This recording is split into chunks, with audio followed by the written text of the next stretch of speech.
अस्सलाम वालेकुम। Educational institute के साथ मैं हूं मोहम्मद काशिफ अब्बास। आज हम केमिस्ट्री का पहला लेक्चर पढ़ेंगे नाइन्थ का। वो चैप्टर नंबर 4 है। पहला लेक्चर है हमारा स्ट्रक्चर ऑफ मॉलिक्यूल्स। चैप्टर का नाम है। अब स्ट्रक्चर ऑफ मॉलिक्यूल्स हमने पढ़ना है। केमिस्ट्री पढ़ना है तो सबसे पहले केमिस्ट्री के बारे में हम जानते हैं केमिस्ट्री क्या होती है। हम कहते हैं केमिस्ट्री जो है वो साइंस की ब्रांच है जिसमें हम मैटर की कंपोजिशन, उसकी साख्त यानी स्ट्रक्चर, उसकी प्रॉपर्टीज और उसके रिएक्शंस पढ़ते हैं। केमिस्ट्री में उसकी स्टडी करते हैं। अब मैटर क्या होता है, मैटर की हम स्टडी कर रहे हैं तो मैटर क्या होता है। हम कहते हैं मैटर जो चीज मैस रखती हो और स्पेस ऑक्यूपाई करती हो उसे हम मैटर कहते हैं। कोई भी ऐसी चीज जो मैस रखती है और स्पेस ऑक्यूपाई करती है वो मैटर कहलाती है। हर चीज मैटर है।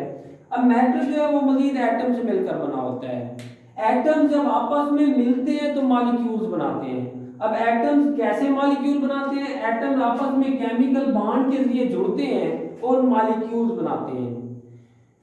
अब एटम्स केमिकल बॉन्ड क्यों बनाते हैं वो हमने आगे पढ़ना है। सबसे पहले हम ये देखते हैं, दो रूल्स होते हैं। एक होता है ऑक्टेट रूल, दूसरा होता है डुप्लेट रूल। ये होता है इलेक्ट्रॉनिक कॉन्फ़िगरेशन में कि अपने वैलेंस शेल में 8 इलेक्ट्रॉन मुकम्मल करने को ऑक्टेट रूल कहते हैं।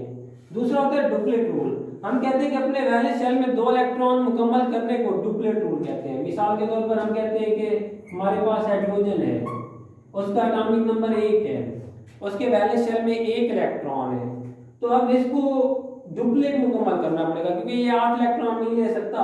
ये क्या करेगा, 1 इलेक्ट्रॉन हासिल करेगा तो ये इसके इलेक्ट्रॉन 2 हो जाएंगे वैलेंस शेल में। तो इसे कहते हैं डुप्लेट रूल कि अपने वैलेंस शेल में 2 इलेक्ट्रॉन मुकम्मल करने को डुप्लेट रूल कहते हैं।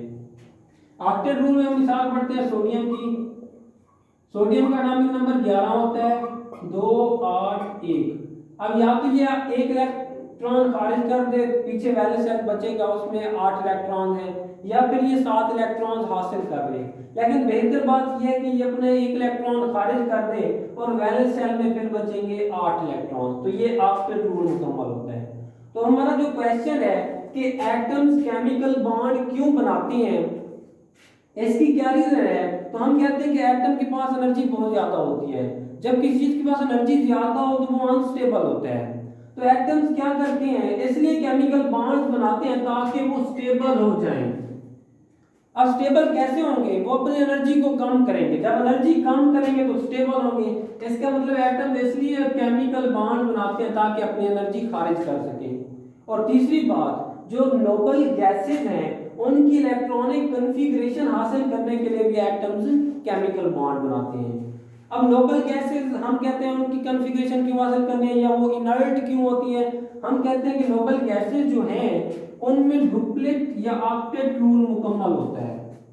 वो स्टेबल होते हैं, उन्हें ना इलेक्ट्रॉन की खारिज करने की जरूरत होती है ना हासिल करने की जरूरत होती है, इसलिए वो स्टेबल है। वो मॉलिक्यूल्स हैं, इंडिविजुअल मॉलिक्यूल्स हैं, तो इसलिए वो क्या होते हैं, स्टेबल होते हैं, नॉन रिएक्टिव होते हैं या इनर्ट होते हैं।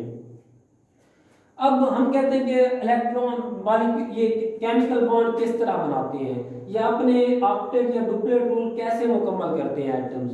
तो कैसे, अगर उनके पास 2 या 2 से 3 इलेक्ट्रॉन वैलेंस शेल में मौजूद हैं, दो, तो वो क्या करेंगे, इलेक्ट्रॉन खारिज कर देंगे। अगर उनके पास 5 से ज्यादा इलेक्ट्रॉन है तो वो इलेक्ट्रॉन हासिल करके 8 इलेक्ट्रॉन पूरे करेंगे। अगर उनके पास 4 इलेक्ट्रॉन है या इस तरह के कुछ, तो वो क्या करते हैं, शेयरिंग करते हैं कि 1 इलेक्ट्रॉन वो दे देता है, 1 इलेक्ट्रॉन वो देता है। इस तरह शेयर करके वो क्या कर सकते हैं, अपने इलेक्ट्रॉन मुकम्मल कर सकते हैं। तो आपने कल इलेक्ट्रॉनिक कॉन्फ़िगरेशन करके आनी है। इलेक्ट्रॉनिक कॉन्फ़िगरेशन में कल समझाऊंगा। आपने 1 से 20 एलिमेंट्स तैयार करके आने, उनके एटॉमिक नंबर आपको याद हो, पीरियोडिक टेबल में से 1 से 20 एलिमेंट्स। बस आज के लिए इतना काफ़ी है। Thank you.